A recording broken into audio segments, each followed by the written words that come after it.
Bom, pessoal, vamos continuar estudando substantivos e agora vamos ver algumas particularidades do gênero dos substantivos.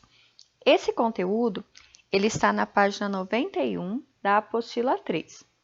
Bom, no texto Velho e seu neto, são utilizados substantivos masculinos e femininos, certo? Por exemplo, tem lá o filho, a nora, o neto, o leite, que eles tanto podem ser precedidos de artigos definidos quanto indefinidos, e eles podem estar no singular ou no plural. Só que existem substantivos que não se encaixam nessa classificação de masculino e feminino. Vamos ver quais são eles? Um deles está aí na tela para vocês, é o substantivo epiceno, tá? O substantivo epiceno aplica-se para animal, que para designar o sexo acrescenta-se macho ou fêmea. Então, tem algumas espécies, por exemplo, de animais, que a gente não fala o feminino dele. Tem aqui o exemplo do jacaré. Eu não falo jacaré, jacaroa. Já ouvi algumas pessoas falarem jacaroa, mas não é correto. Então, o certo é falar jacaré macho e jacaré fêmea, porque a palavra jacaré ela é um substantivo epiceno, tá? Olhem aqui a frase, olha. Novo jacaré escapa de policiais no Rio Pinheiros. Não é possível saber o sexo do jacaré em questão. Isso ocorre porque o substantivo jacaré tem apenas uma forma para indicar o masculino e o feminino.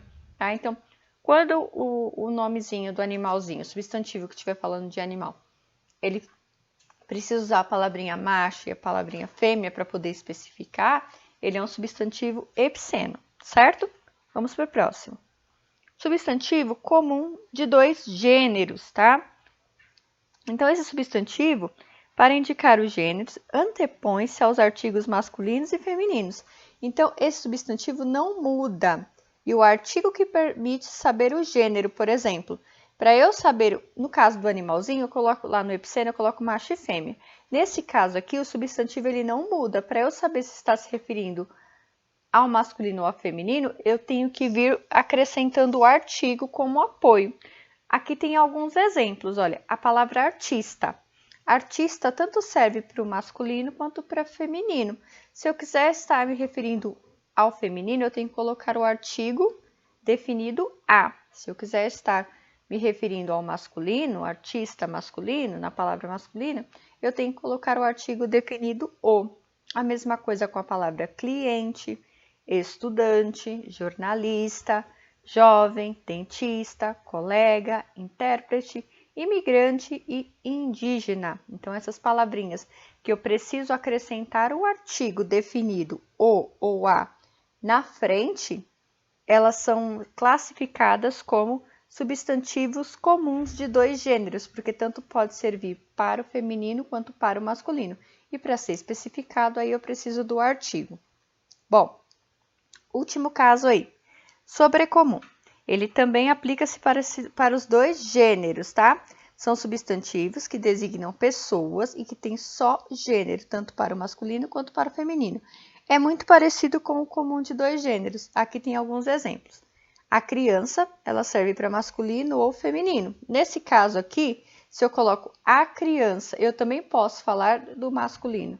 Por exemplo, a criança caiu, pode ter sido um menino, tá? O indivíduo pode ser também o masculino ou feminino, tá? A vítima também é uma palavra que serve para masculino e feminino. Vamos dar um exemplo de frase com vítima. A vítima foi socorrida em tempo hábil para salvar sua vida, né? A vítima encontra-se acidentada no local. Então, essa vítima tanto pode ser no gênero feminino quanto no gênero masculino, certo? E aí eu não preciso do artigo, eu só tenho que o quê? Entender o contexto para saber do que está sendo falado. Bom, espero que vocês tenham entendido essa parte, tá?